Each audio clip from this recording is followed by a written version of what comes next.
Good afternoon. I am making a small cabinet for a friend of mine's mother. She moved into a retirement home and she would like to have a small cabinet in, she's got a little walk-in pantry area where the furnace room and laundry is. So I made a cabinet that's 50 inches wide, 34 and a half inches tall, and about 16 inches deep. And I got to make a couple of doors for it. But here's the thing. I want to get this thing done like now. The second thing is I don't want to order these things because it takes too long and the delivery's a lot, and I think I can make these in a sensible amount of time. So I'm going to show you what I got, and I'm going to show you the process of how to do this, and you might actually be a little surprised at what you can do with this special glue. So let me show you what I got so far. All right, so I'm going to be making that there door. It's 24 and 7/8 wide, almost 25 by 30 high. And here's my material. So this is some of that material that I bought a couple of weeks ago. It was a load of cherry. And yeah, anyways, this stuff is only, it's probably about 5/16 of an inch thick. But I'm going to be making rails out of this stuff. I'm going to be making them 1/4 inch by 3 inches by the lengths that I need to make basically a frame all the way around. And I'm going to be gluing this to white melamine. That's right, you heard me, white melamine.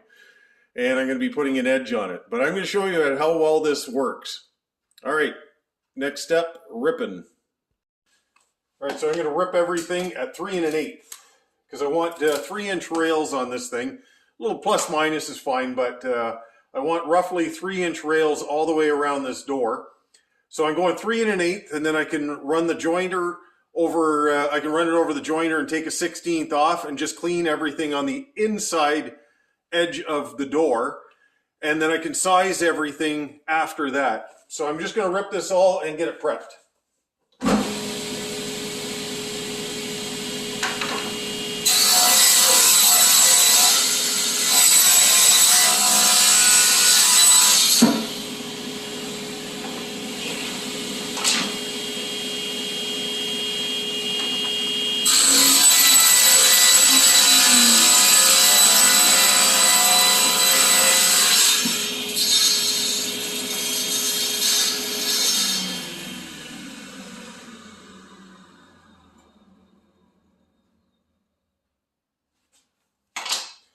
Here's something to check out whenever you're working. Make sure that you have enough room to put your pieces through.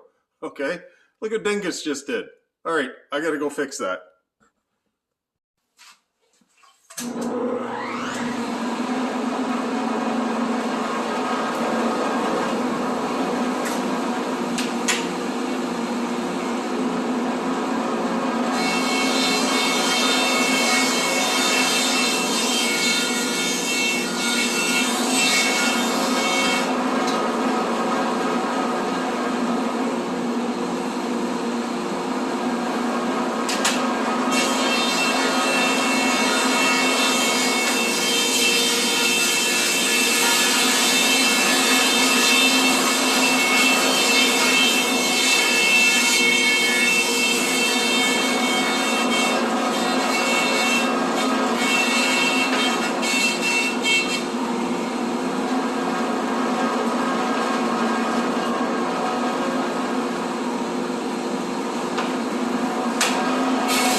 best ways to cut multiples if you're cutting them on a miter saw is just put a little bit of tape over the ends here.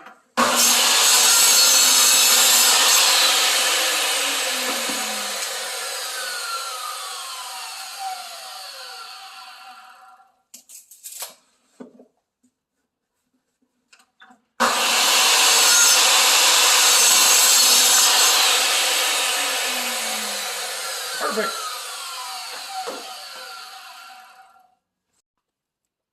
So here's the basic layout of the frame. All the jointed sides are on the inside here. The center rail, I jointed both sides on it, so everything is clean on the inside here, and you can see everything moves. Right there, I've got a center line, so I know how to glue that up, and now it's just going to be glue and tape.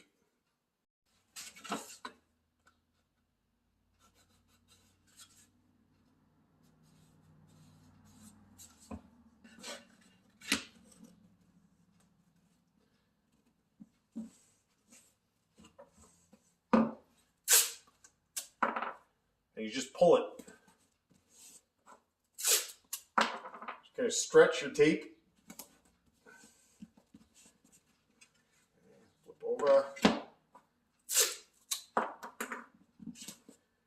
Literally, this should take me no more than 5 minutes to glue this all up.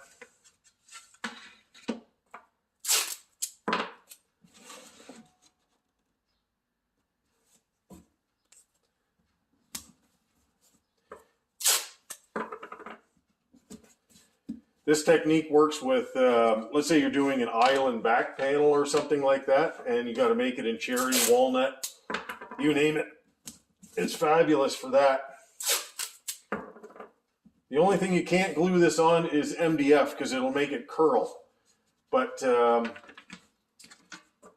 plywood of any type or even particle core actually works the best, surprisingly. Any veneered particle core is what I would recommend when doing this. I'm not too worried about squeeze out because I can just cut it out with a knife or a chisel after it's set up a little bit.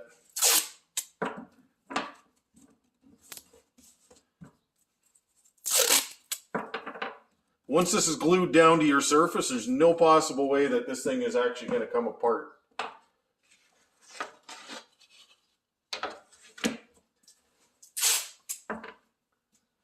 So what I do is after I get this all glued up like this, I'll let it sit for about a half an hour so it sets up, and I'll have the two frames done.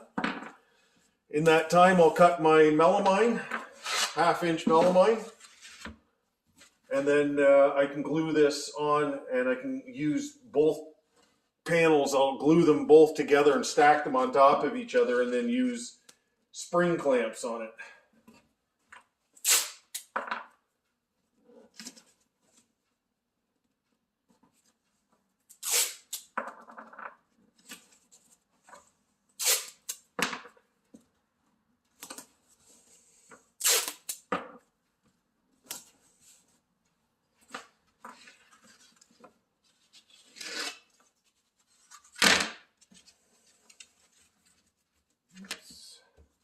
Yeah.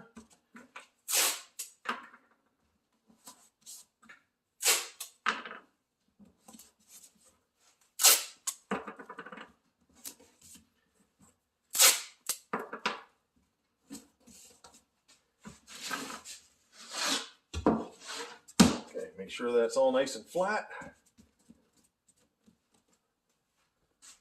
Here we go.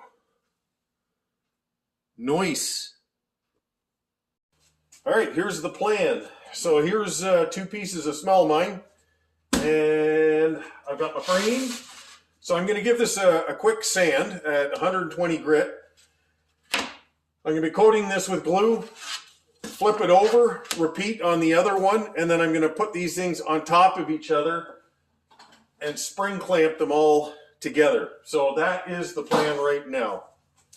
So I'm going to just give it a sand.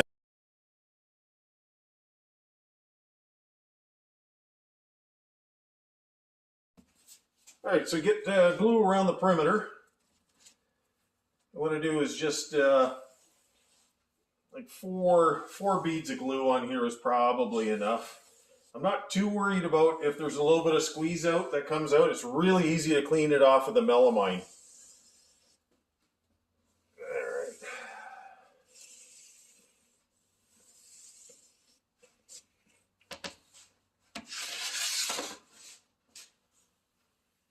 So this glue I'm using is melamine glue. I'll show you it in a second.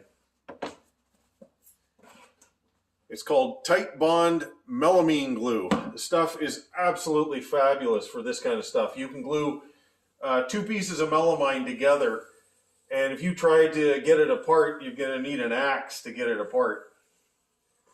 I put like melamine cabinets together and just butt glue and nail them, and they work great. Here we go. So I already glued the other side, or should I say the other door. So just want to get that position.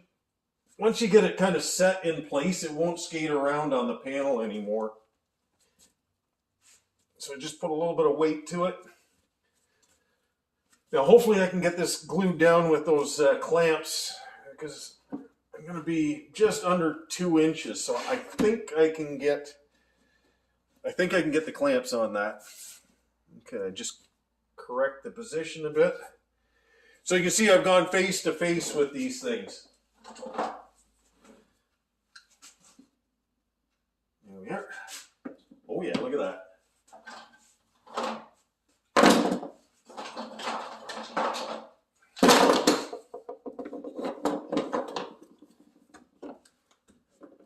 So this will be plenty strong as far as the clamping pressure goes.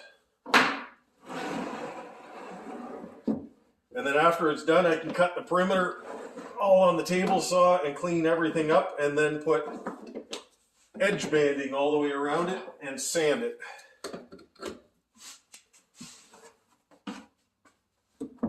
Getting heavier. But this is a good way to make custom doors, and I'm going to do this a couple of different ways in the future.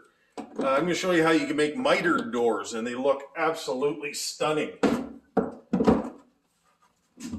So really what I'm saying is, you don't necessarily have to get your doors produced for you. You can make them yourself in your shop with simple tools, and it doesn't take you that long. There we go. I'll let that sit for about a half an hour, and then take them off and just putty it up and clean it and get ready for the final fit.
See, if you used, let's say, cherry for your background, you got a cherry door. But I'm just using this for paint grade. Yeah, I'm a bad person for doing it, but hey, I got lots of it and no one's using it anymore right now anyway, so cut it up. All right. So the reason I'm using this iron-on as opposed to using my edge bander is because I went with 5/8 as my core plus the just under a quarter here.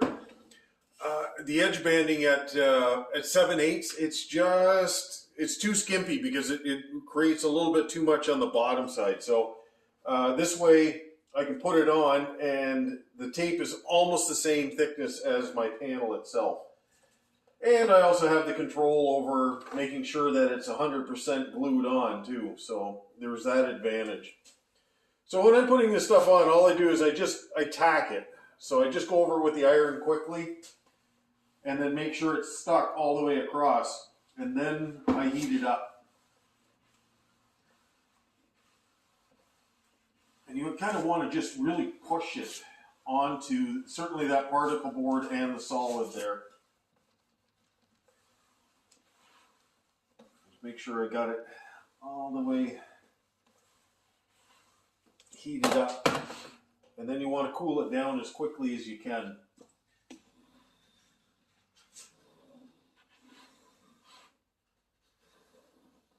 There you go. Because what will happen is if you don't push it down, it tends to curl on the outside edges here. So you have to make sure that that's good. So right now that's on pretty good, but I can feel I'm up a little bit here. I need to be on the other side, so I got to push this down just slightly. There we go. I'll show you what I mean in a second. There we are.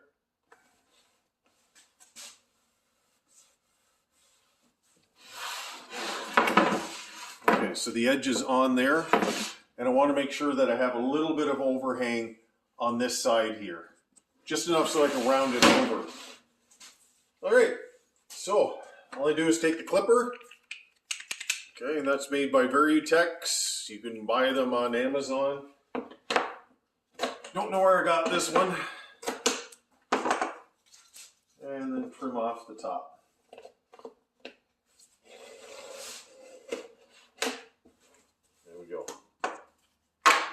All right, and then I'm going to run a profile once I get this whole thing all completed up and putty it up, sand it up, and it's ready to go.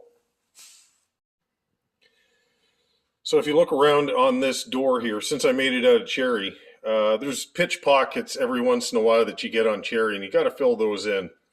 Because if you end up trying to paint that, it'll leave yourself a little bullseye and it looks like crap. So check your joints to make sure that they're nice and tight. And I just go around, and any pitch pockets, any cracks, all have to be filled beforehand. And I'm going to prime this, and then I'm going to check all these edges to make sure that if I have to spackle inside there or anything else. But everything looks like it glued down actually really well. So I'm quite pleased with the way that this turned out.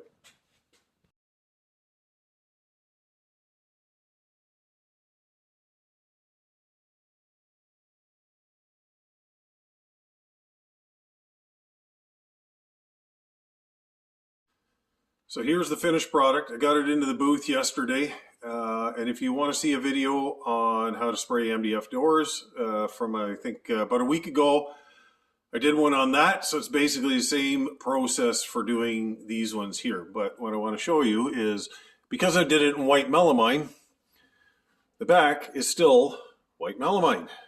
That's the beauty of doing this. So this was a cabinet where we're filling in just a space in a back closet, and they didn't want to spend a lot of money on this, and at the same time you still want to make something look good. So this is a very simple way to make something in your shop, and you can make it look really nice without having to put a lot of money into it. And the amount of labor that goes into it, you'll be surprised at how little time it actually takes, and even with just minimal amounts of tooling. Anyways, you guys have a great week.